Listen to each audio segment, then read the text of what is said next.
போட்டு சமைக்கிறேன். அதாவது இது எதுக்காகன்னா வீட்டில் இருக்கிற எனக்கே சமைச்சுக்கிட்டு 3 நேரம் பார்த்துக்கிட்டு பாத்திரம் மட்டும் இனிமேல் தான் கழுவணும்.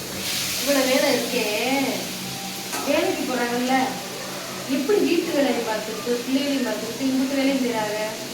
இந்த வீடியோ அவங்களுக்காக தான். ஏன்னா நான் ஒரு வாட்டி ட்ரெயினில் வந்தேன், எங்கேயோ நம்ம ஊருக்கு போயிட்டு வந்துக்கிட்டு இருந்தோம்.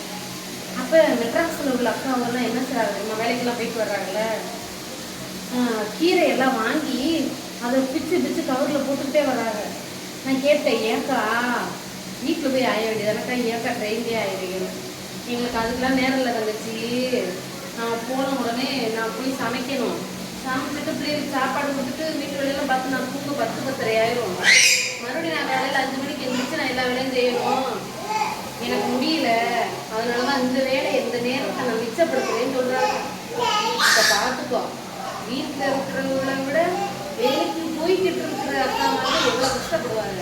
அவங்களுக்காகவே ஒரு லைக் பண்ணுங்க, பிடிச்சிருந்தா சப்ஸ்கிரைப் பண்ணுங்க. பாய்.